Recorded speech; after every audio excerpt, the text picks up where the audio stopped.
seconds goes forever, doesn't it? Mm-hmm. Second of talking.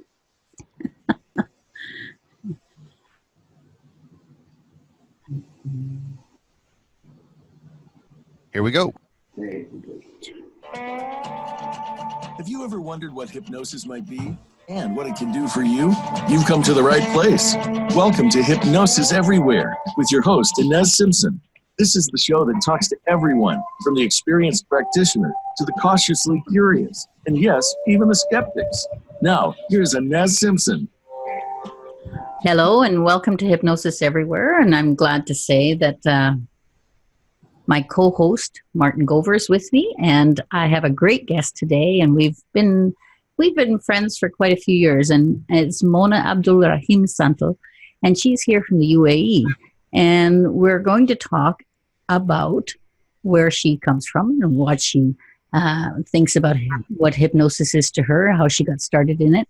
And then we're going to talk about her topic, which is hypno parenting, and more, much more than that. Okay, so hi, Mona. Nice to welcome to the show. And so maybe you can just give everyone just that little tidbit of who you are, how you got into hypnosis a little bit, and just how you see hypnosis.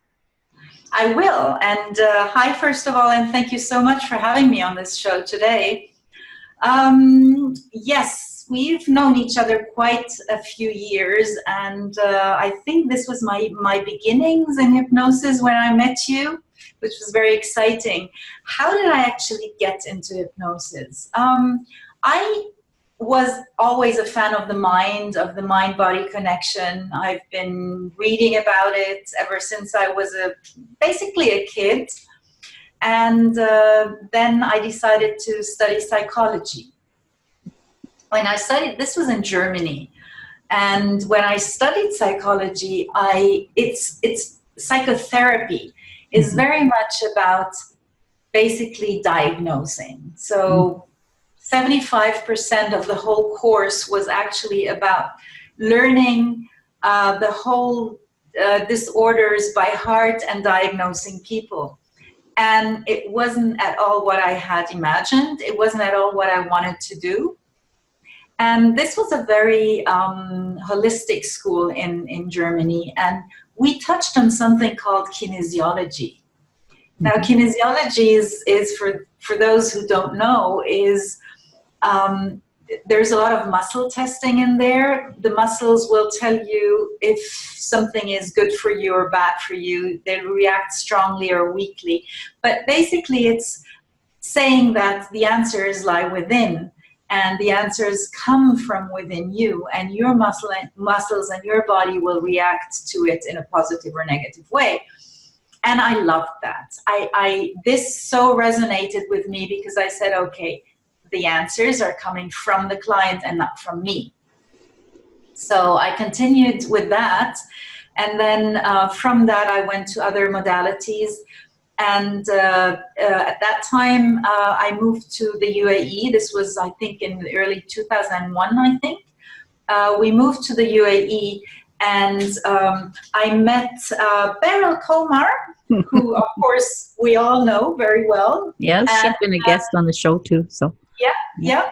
And I met her here when I came here, and she ended up being my hypnosis teacher. So, and I found out that hypnosis was very similar, that it's also coming from the client, and that's what I loved.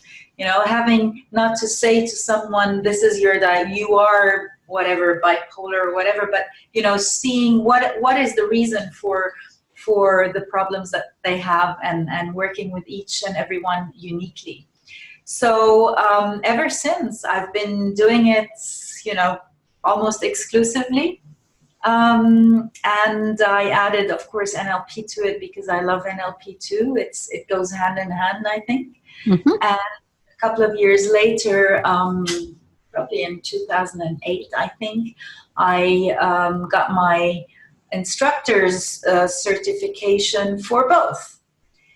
And that's where actually, if I wanted to lead a little bit about what I'm talking about today, into what I'm talking about today. So when I started teaching hypnosis, Well, as you know, probably half of the people who take the course are actually working with it later on, and half of them take it for personal reasons, or they're very interested, but they don't really work as a therapist with it. However, so many, I mean, I think probably 80% of the people, at least the people who have children, kept saying to me, oh, I wish I had known this when my kids were smaller. I wish I had known the effects of, how words and how our behaviors affect our children when they were smaller. So I decided to actually make a course, and this was about 1.5 years ago. I decided to design a course specially and specifically only for parents. I called this course Hypno Parenting, and I kept the word hypno in there because it is an awareness. It is a kind of awareness for everybody what hypnosis actually is. And I guess that was your question before, right, Ines? Mm-hmm. That was it. For me, or for me, I guess what my definition is I mean, hypnosis is a state of mind we're in. That's what everybody says, the same things.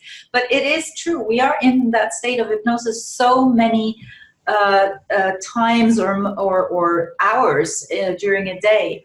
And especially children, because children, they don't think rationally yet. So they are in that state of hypnosis almost all the time. Mm-hmm. While they're playing, while they're studying, while they're fighting, while they're crying, while they're laughing, playing, anything, they are in that state. I always say they're just little subconsciouses running around. Exactly, right? So, and that we know that, when we are in that state, we are very, very suggestible to every word that we hear.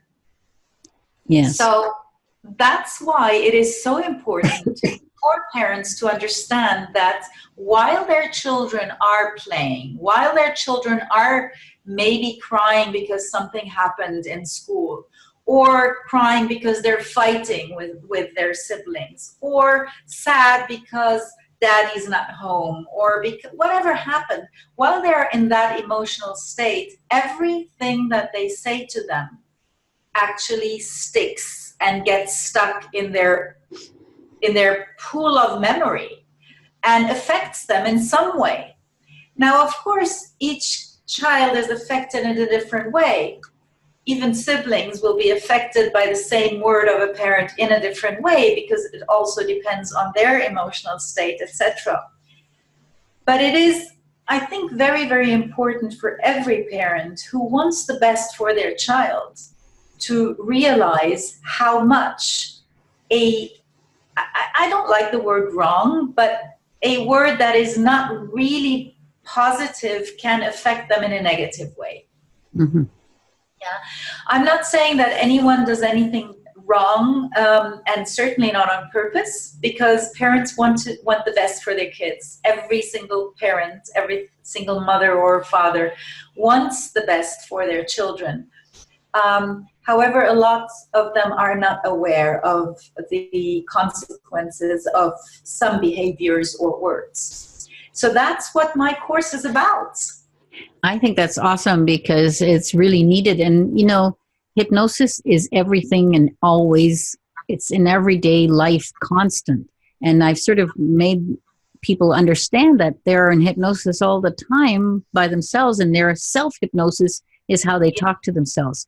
So it's very needed, and I'm really glad that you're teaching this.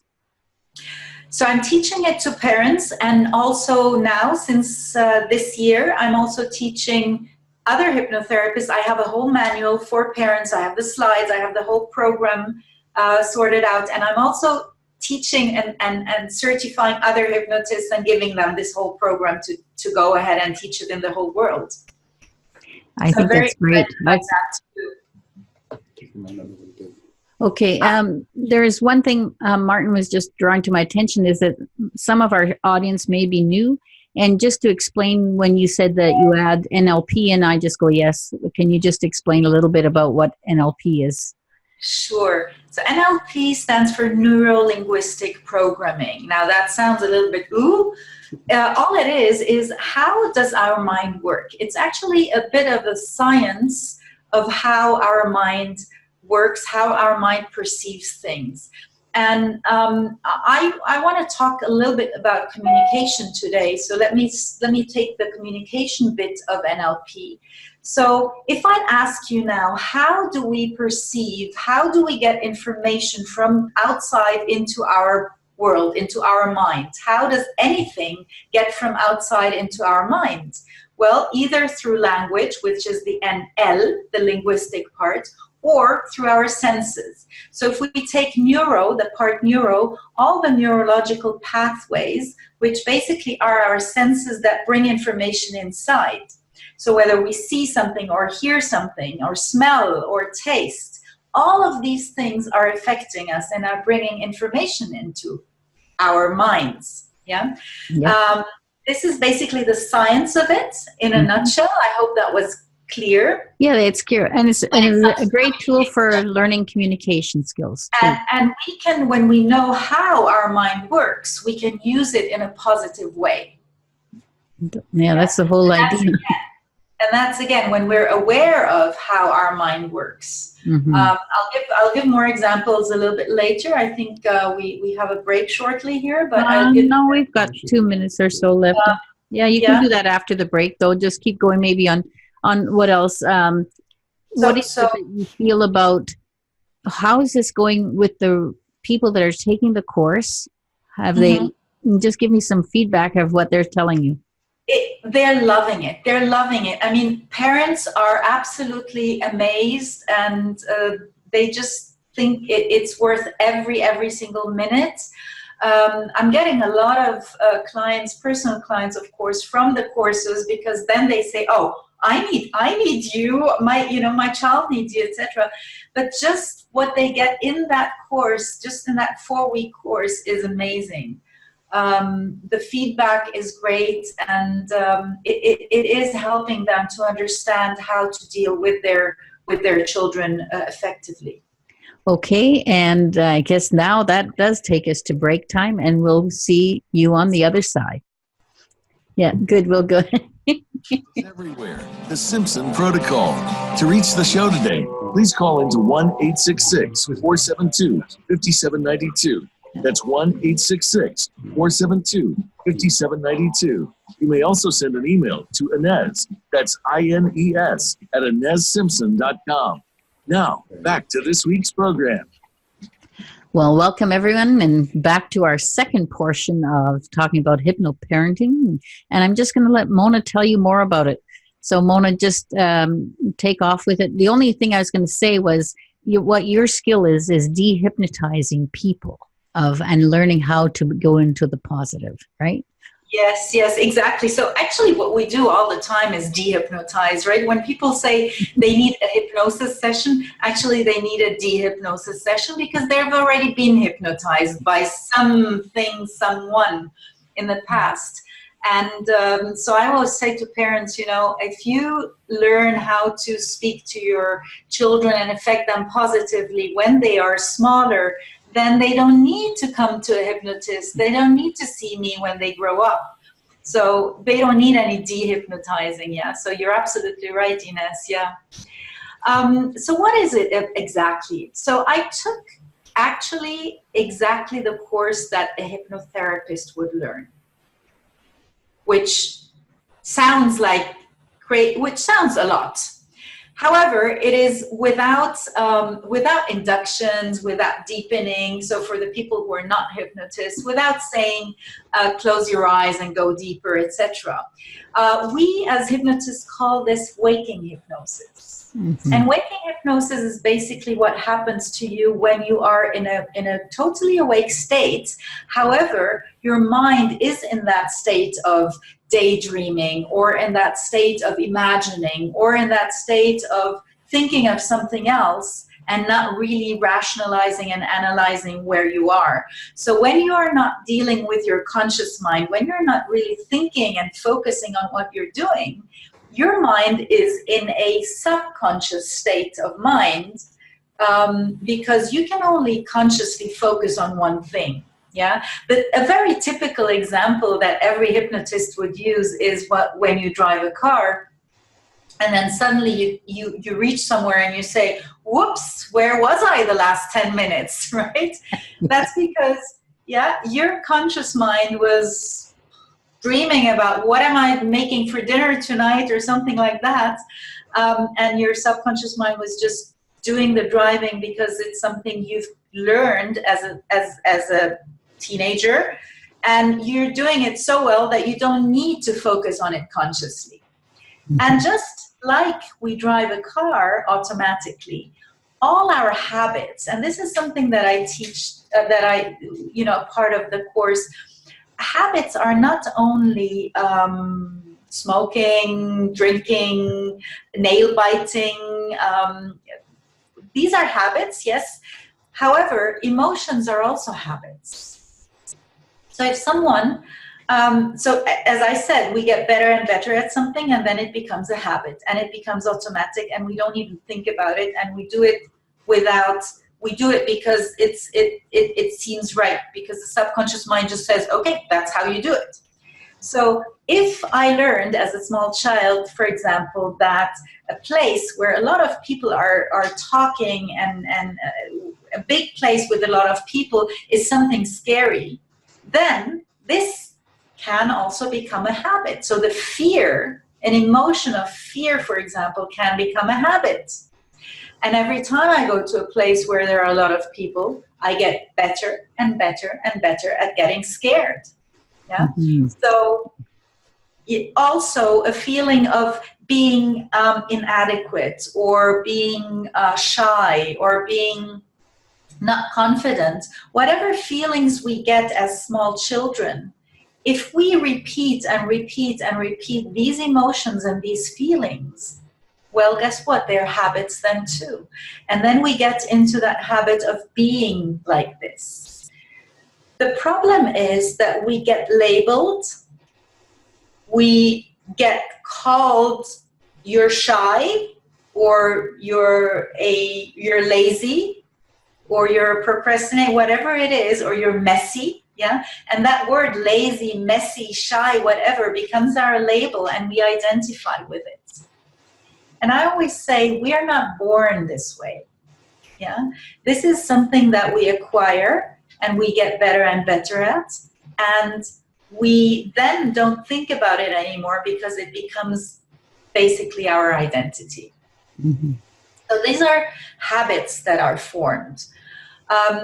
So in the course, we talk about what habits actually are and how they are created. I do give them examples of what, for example, can be said or shouldn't be said. So we go into the words also. For example, if I have 2 children and I say to one of them, look at your sister. She's always tidy and you're always messy. Yeah, that you're laughing, that comparing that so many do. And I get it. A lot of times it's because we want to maybe motivate them or maybe create a healthy competition. Yeah. And again, it depends in what state of mind the child is. And depending on that state of mind, these words will either affect him, yes, in a motivating way, or affect him negatively. Mm-hmm.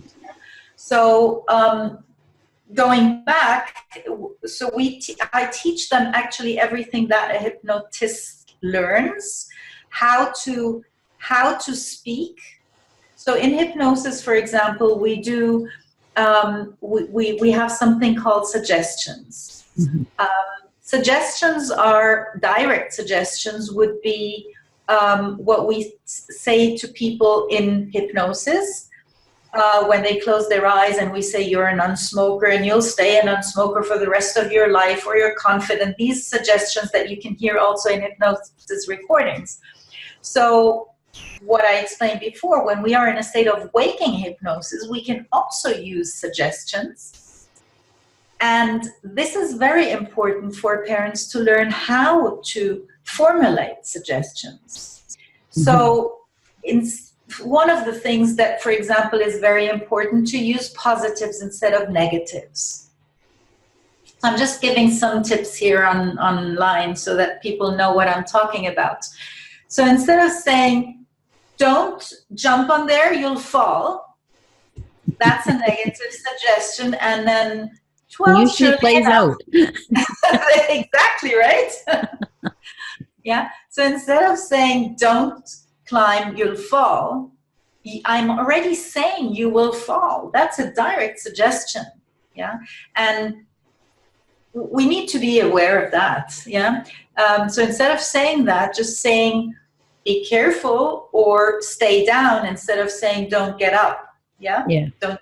Or just using positives instead of negatives. And it's quite a shift in thinking. It takes a little bit of practice for them. Doesn't you find that in class that they do, because we're habit ridden in that way too, because we're always, most people, if they listen to their self-talk, will be in that negative way, same way. So if they're used to that, then they just have to learn how to shift that. And usually it's a bit of a mind shift, isn't it? It is. And you know what? The course is actually set up in a way that they have things to do, and then they have a week in between to practice exactly that. And then they get the next batch, and then they have again a week in between to practice the next batch. So they don't get everything at once, but they get bit by bit. But yeah, it's funny because a lot of parents actually, after these 4 weeks, come back and say, you know what? Because you were talking about self-talk now, Ines, they say that even their mind and their self-talk shifted and changed. Not only the way they talk to their children, but also the way they think has shifted and changed now. Yeah. So a lot of times it's not only a course for children, but also for themselves. I have one of the exercises that I do in the first week actually is, in NLP, we have something called positions. So either I am in the first position and I'm seeing things from my eyes, or I'm in the second position and I'm seeing things from the other person's eyes, through the other person's eyes. And I do an exercise with them where they actually are playing their children and see themselves, hear their talk, hear their environment, hear how they are at home, for example, talking to each other, the parents, through the child's eyes and ears. Yeah. And that's quite eye-opening sometimes. Sure. Just getting that awareness of, oh my God, this is really how I am. Yes. That's very interesting too. Yeah.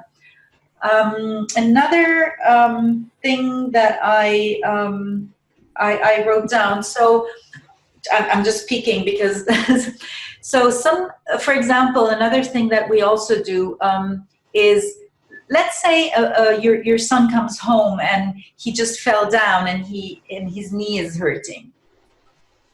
And so again, there's a lot of self-awareness exercises in there. What do you say? Do you say, oh my God, let's go and see a doctor. Oh, it's bleeding. Oh, poor God, poor boy.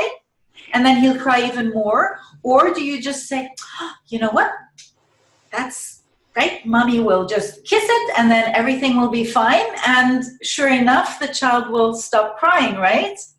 Or do you say, or do you blame? Yeah, I mean, there are parents who say, what happened? I told you not to climb, right? I told you you'll fall. This is the other option. So there are a lot of self-awareness exercises in there too, of really realizing, how do I actually talk to my child, and then learning the positive way of shifting the suggestions, shifting how we speak. Mm-hmm. And I bet by the end of the course, they'll have really tuned in a lot to that, and their whole life, including everything, will shift, right?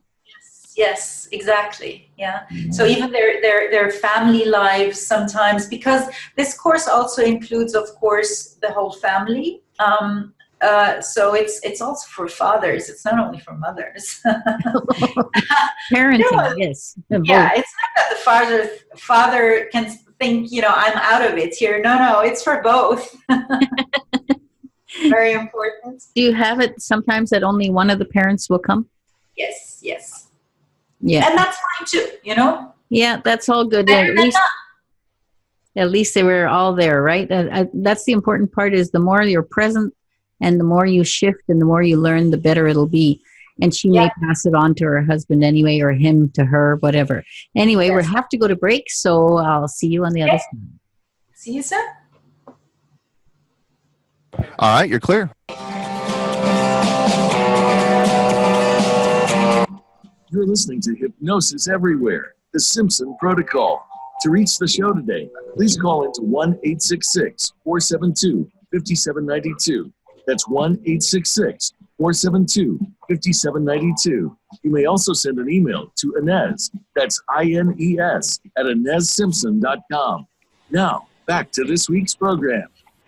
Welcome back, everybody. And I just wanted to ask you, Mona, I know that you're in the UAE, but you've taught around in different countries. Well, you're going Switzerland soon to speak, and you're doing that in German, and you're in Lebanon, and you're doing UK. We're everywhere, right? And do you find any sort of difference in attitudes towards hypnosis, or what they believe it is, and all those things, the usual things from people? I don't think there is a big difference between country and country. In every country I've been to and lived or worked in, I have the skeptics. I have the people who are afraid of hypnosis, the people who have a lot of misconceptions. And then again, we have a big portion, and they're getting more and more of people who have the awareness and the knowledge of what hypnosis actually is. And, I rarely get the oh, do you make me quack like a duck or something like that. I don't get that so much anymore. 10 years ago, though. Yes, exactly. Mm-hmm. So, and it has shifted all around the world. I think you just mentioned Lebanon. I still go to Lebanon about once a month, latest once every 2 months, and it's I am so swamped with clients there. I think people are hungry for more and more. The whole community, the hypnosis community, is actually growing in Lebanon. I'm going to say it because I'm really proud of that. I think you should. I have founded about 6 years ago now, I founded a syndicate. Now, a syndicate is like a big association, but in Lebanon, it's very, very important. Once you have a syndicate, it's approved by 2 ministries. So it's as if it has it got approval. So I have founded the Lebanese Syndicate of Hypnotherapists, which gave this whole hypnotherapy in Lebanon a boost and a push. We have around 50 members now, which is really a good number considering we just started. We're still small. Very, very professional people in there. It's great, working with these people, and it's giving the whole hypnosis in Lebanon another push and another boost. Yeah. And you know what I find now, everything is so global that I don't see much difference anywhere, really. Just like you, I don't see that. So great. But I'm going to get back to your hypno parenting because I don't want to cheat the people of all this knowledge. So I'm going to give it back to you and you can talk about it some more, please. Okay, so before the break, I spoke a little bit about suggestions. So giving suggestions have to be positive, etc. So we give a lot of these tips. How do we actually talk? Now, another thing that I actually do in the course is I teach them. We as hypnotists call it regression. So what is regression actually? Is when we regress to a time that was in our childhood or a time that was in the past. It doesn't need to be our childhood. No. So we know that a lot of times it is important to get the words out, to speak what you are holding inside. So I have a small story that I like to always share. So imagine if a 4-year-old girl goes to the mall with her mother, and after 2 hours of shopping, she gets lost. And she looks around and she's lost and she's really scared, isn't she? Mm-hmm. And so the more time goes, the more scared she is. So let's say after 5 minutes, her mom comes back and finds her. What will she do? She'll probably cry, cling on to her mom and say, "Mommy, where did you go?" So, and then she'll hold on to her and she'll talk about these 5 minutes during the rest of the day. She'll go home and they'll ask her, "What did you do in the mall?" And she'll say, "Mommy went away and she left me alone and I got lost." Then she goes to school the next day and they ask her, "What did you do on the weekend?" And she says, "I was in the mall all alone." Now, the weekend after, they go to the mall again. Her entire behavior will have shifted. Her entire behavior will be holding on to the hand of her mother because she doesn't want to get lost again. And as I said before, the more I will do that, the more it will become a habit of being scared of going to a place where there are a lot of people. So now let's take that same scenario and pretend that girl again is in the mall and she gets lost after 2 hours.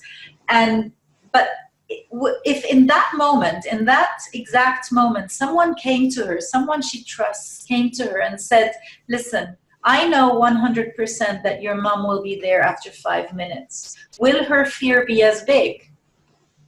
Nope. No way. Right? Probably not. No. So she will just wait, and then her mom will come back and she'll, continue. She might say, "Where did you go?" Then she goes home and they ask her, "What did you do?" And she'll say, "Oh, I bought a dress, I ate ice cream, etc." So her entire behavior will change. But the thing is, the reality or what happened, the scenario was exactly the same one in case 1 and case 2. So the only thing that changed was her perception of these 5 minutes. Yeah. And that's so important to know, that it's not the reality that forms our fears or whatever. It's not because something happened. It's because of how we perceived this time. And the more emotional we are, the more our mind attaches the situation to that moment. We call it anchoring in NLP again. Mm-hmm. We call it an anchor is something, I'm asking now all the listeners, you've probably all, heard a song and then on the radio and then boom, your mind goes back 30 years or 20 years. Yeah. Or you smell a certain cake or perfume and whoom, you're reminded of someone. Our mind associates things that are very emotional to us to either something visual or a smell or to one of our senses.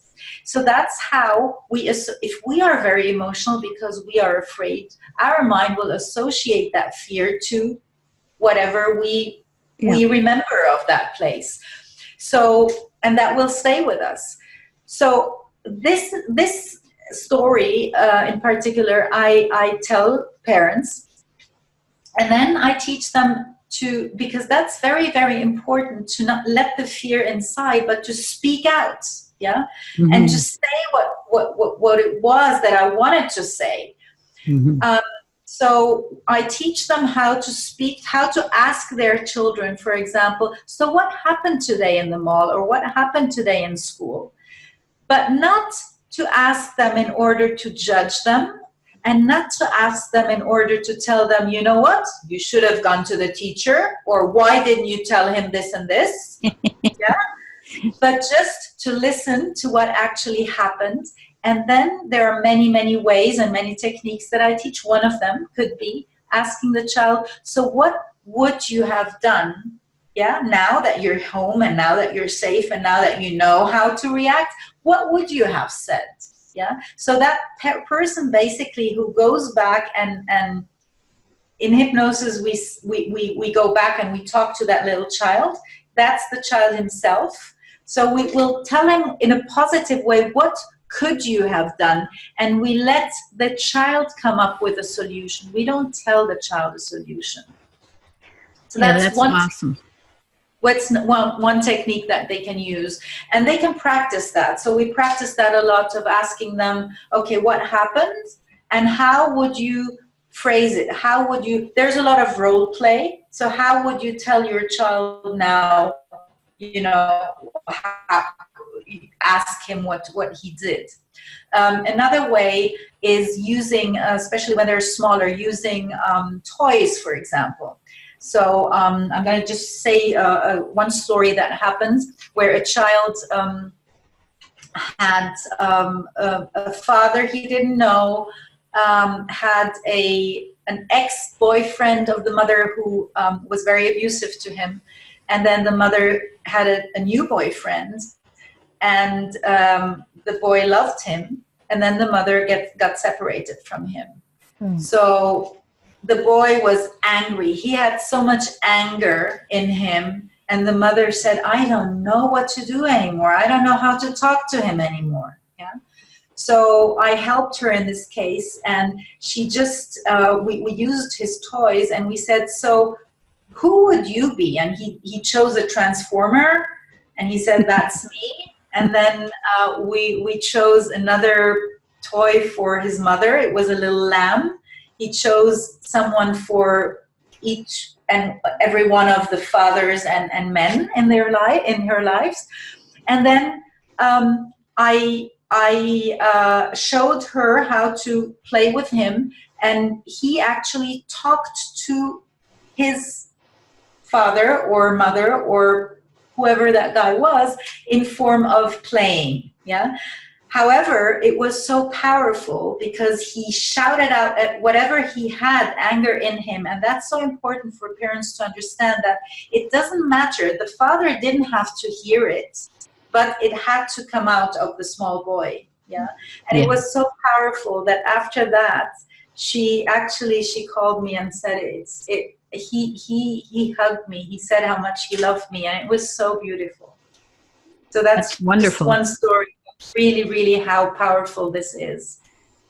And really, if you're going with your child to a hypnotist, which you sometimes need to do and all that kind of stuff, but if you're teaching all that kind of stuff to parents, it'll definitely minimize that kind of having to do something with a child because of breakups of marriages and all the other things. If giving them the tools to handle those situations is very, very incredibly well done.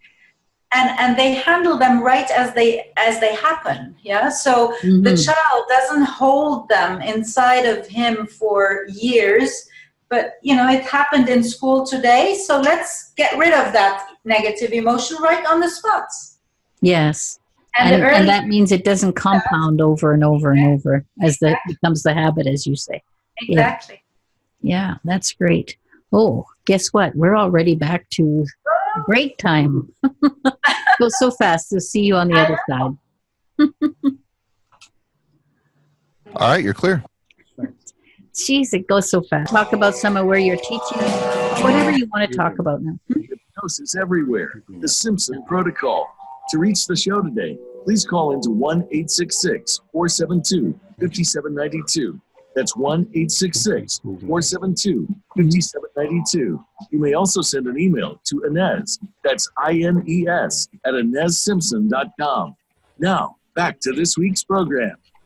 Well, welcome back to this great program of Hypnosis Everywhere. And I just want to say thank you to Mona for one thing.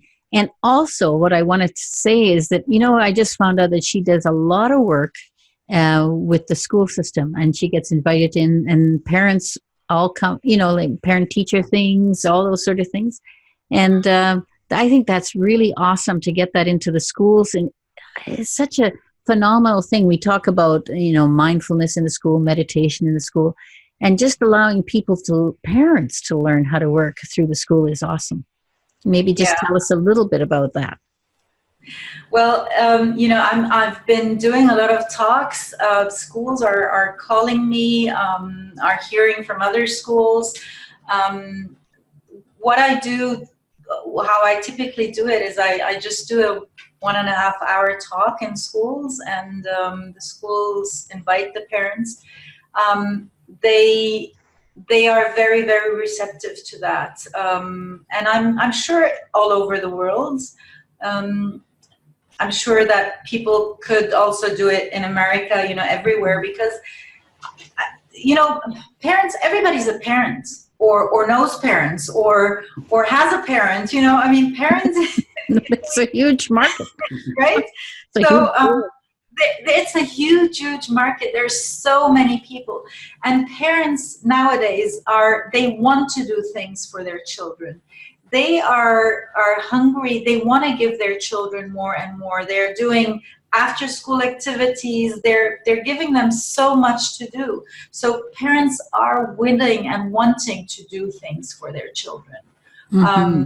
So, if any hypnotist who's listening, I did a course, a certification course for hypnotists at the NGH convention, post convention this year, where I actually give hypnotists the whole material, the manuals, the videos, the slides, everything that goes with it, and they just have to take it and go to schools and do their thing.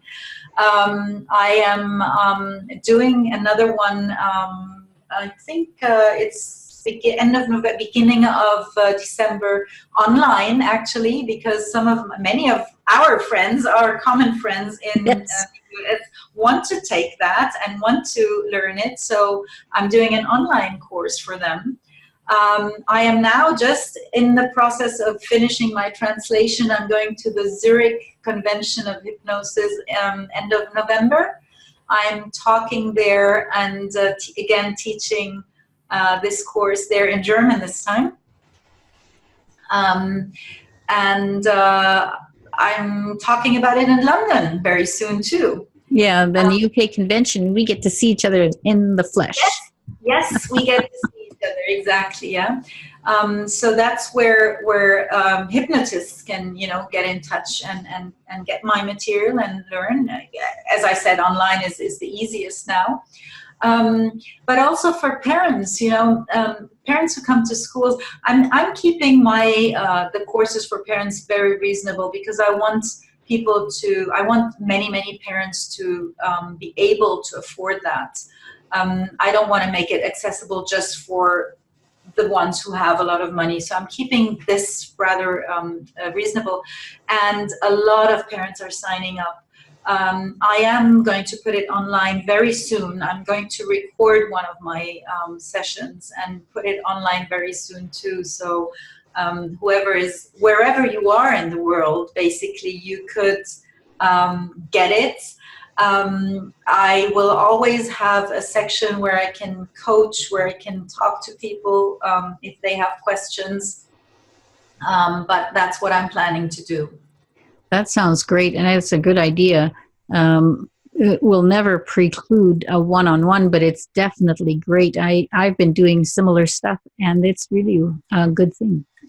The website where you can get. Oh, yeah. Can you say your website, even though we'll post it, but maybe say where that's going to be, or make your contact information, just so. Okay. So my name again is Mona Abdulrahim-Santl. So it's ABDULRAHIM and then -SANTL. My company is called Mind Your Power. And the website is mindyourpower.org, O-R-G. Okay. I am in the UAE and do travel a lot, though, and travel everywhere, actually. Well, we'll make sure all that information is, and everything that you want them to know will be on the show page. And good old Martin Gover will do that for you. And so just make sure he's got all the information you want to put out for parents or for hypnotists at this time. And I'm going to thank you very much for being here. And But first of all, I'd like to know one more thing. Yes. I want to know anything else, any great tidbit, any, what would you say? What you can tell parents just as an overview on how to do some good advice. That's what it was. Some good advice. Well, one thing that I also do is, if wenn ich jetzt alles auf Deutsch spreche, ja, wenn ich jetzt mit euch auf Deutsch spreche, werdet ihr nichts verstehen, oder? Yeah, well, I sort of got that, but then I did, but that's okay. So many people won't understand, or if I speak to you in Arabic now, because I'm just speaking a different language, right?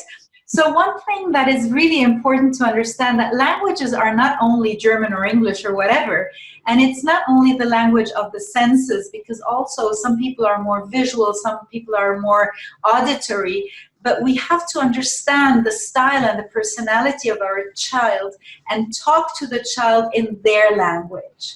So often a parent would say, well, I told him, but he doesn't listen or he doesn't understand.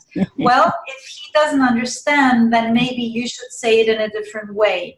So one big thing that I always like to say is it's not always the children who have to change. A lot of times we have to change with the time because the times have changed, and take things from the past, take experiences that are useful today, but don't use experiences or things that are not useful today. Don't tell a child, when I was young, I didn't have an iPad and I was happy also. I was happy and I grew up. Because nowadays they need an iPad because schools require it. Don't tell children some things that are not useful to them today. So that's a big tip and a big advice. Go with the time, be flexible, adapt your style to today's style. Not everything that we did was better. Not everything that we know. That our children have a different language, and it might not be German, English, French, but it's a different jargon, etc. Thank you so much, and thank you for being here. And Martin, in this 1 minute we have left, I'd like you to say, what are we doing next week? I think that's the patient whisperer. Oh, yes, we're with the patient whisperers next week, and they work in trauma units, and they're going to give us some really good advice on how to work with everyone that's in trauma. So thanks for being on the show. It's been great, and it's been lovely to see you in the UK. Really looking forward to it, because I haven't been anywhere you've been lately. We've missed each other for a long time. We did. Okay, so I'm just going to have to say that I really like the show, and I thank you again, and can't wait to see you, and then we'll have to say goodbye and sign off. Thank you, Ines. Thank you, Martin, and thank you, Voice America. Okay. Thanks very much, and we'll see you next week. All right, you're clear. Thank you.